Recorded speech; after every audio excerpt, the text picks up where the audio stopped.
Hey, what's going on there, guys? It's your boy Greg B, back again with another video. And in today's video, guys, we're talking about the 5 things I wish I known before I started calisthenics. Now, if you're just starting out or you do already have some skin in the game, you're gonna wanna know these 5 things, so pay attention, because if I had known these 5 things, I would have been a lot further than I am now in my training. So be sure to pay attention and let's get started.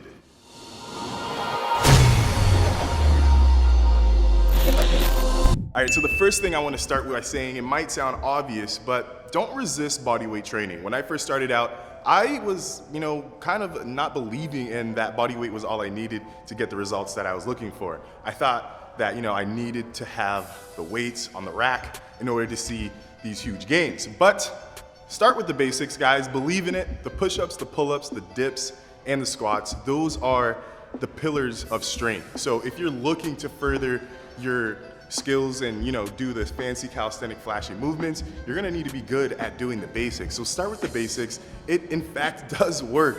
I was skeptical. I didn't think it was gonna be enough. So when I couldn't get to the gym, I wouldn't work out. I would neglect that time, and that cost me so much time of training. I just didn't think that doing push-ups in the living room was enough, but it in fact is. And once you start focusing on the basic, guys, start focusing on the volume, all right? You're gonna wanna start off by doing as much as you can. Maybe it's 20 push-ups, right? Then go for 30, go for 50, and keep pushing. It sounds intense, sounds crazy, but that is what's gonna get you the biggest gains, all right? So the second thing I wish I knew when I started calisthenics was that you need to set a schedule. If you fail to plan, you plan to fail. Now, as you can even see here, this is a schedule of workouts that people are gonna be doing in this class. Now, why do they do that? The beauty of calisthenics is that, yeah, we can train anywhere we want to. We have the freedom to do that outside, at a park, anywhere, anytime. But if we do not set a schedule like this one here, we might not end up doing the exercises that we need to be.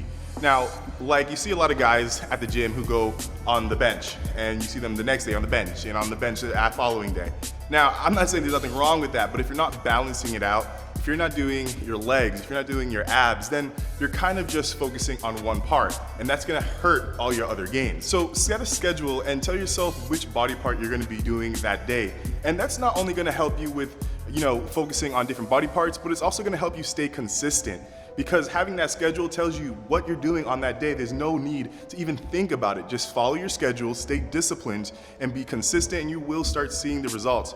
Now, when I first started, I would only do, the exercises that I knew that I wanted to do. So I got comfortable, and I stopped doing, the harder variations of things. So when I finally got a schedule, and it said you're doing the archer push-ups, the ones that I was really weak at, I had no option. I couldn't say, well, I didn't plan anything, so I'll just do the regular diamond push-ups or stuff like that. No, my schedule told me what to do, and I did it. So that actually helped me get different variations down of that exercise. So set a schedule, guys. Do not plan to fail, all right? Okay, so the third thing that I wish I knew when I started calisthenics was that you're gonna need to be patient. Doing the muscle up, doing the handstand and the planche, those are all very intense, advanced moves, guys. So when you're just starting out, you're gonna need a combination of different muscles to even accomplish those moves. You're gonna need endurance and your balance. So take it one step at a time and you will get there. But if you try to rush into it, you might even injure yourself. So just take your time, be patient, work one thing at a time. Now, when I first started handstands, for example, I tried to just go right into it. But what I realized was my shoulder flexibility wasn't even there. So I spent the first month just working out, flexing out my arms, so my shoulders would be able to even get in that position to then hold myself up, and I had to work on the balance. But be patient, guys, and you will get there, okay? Don't rush into it, my friends. All right, you guys, so this next point has to do with the last point of being patient, and that's to listen to your body.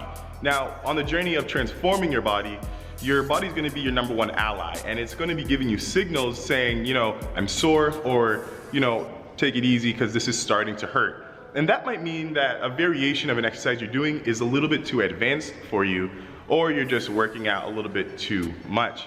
So my suggestion is to not, of course, listen to every single signal that it gives you, but be aware that your body is trying to communicate with you and letting you know how it's doing while you're transforming. So work out smart, listen to your body, and use it as your ally, which it is, all right? Don't push yourself a little bit too much because that can get you injured. I've seen so many infamous quotes saying no pain, no gain, and yeah, I guess that's true, of course, when we're pushing through the last set, but if it's starting to be a sharp pain, please stop. I do not want to see you guys get hurt. It's really important that you guys listen to the signals that your body's telling you, all right? So don't ignore it, listen to it, and respect it. Now guys, the last thing I wish I had known starting off calisthenics off the bat was that the form is very, very important. Now, when you start in calisthenics, you're gonna wanna push through as many push-ups, as many pull-ups as you can do. And don't get me wrong, I get it. It's all about getting the gains. But if you're not doing it right, it doesn't matter, okay? If you're doing 16 pull-ups, but only 2 of them are good, you're hurting yourself. You're not doing yourself any beneficial work there. So focus on doing those 2 good, strong pull-ups. Focus on doing as many of the reps you can do in good form, guys, because form is important as you progress. If you want to do those advanced moves, you're not going to want to have a shaky foundation of bad form, because when you get to the advanced moves, that's how you get hurt. That's how you pull something, because your body's used to doing it the wrong way, activating the wrong muscles.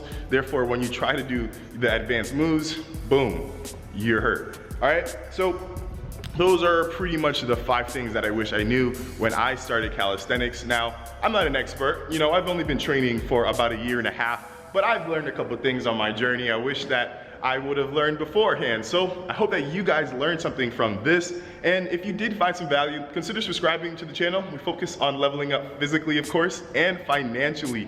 All right, we're average to savage here. We live life with no limitations, and I would love for you to join. Now, I have a freebie down below in the description, and I have my #1 recommended bodyweight program. So if you're interested in starting calisthenics or a set scheduled for you to follow, consider checking that out. All right, guys, until next time, don't be average, be savage.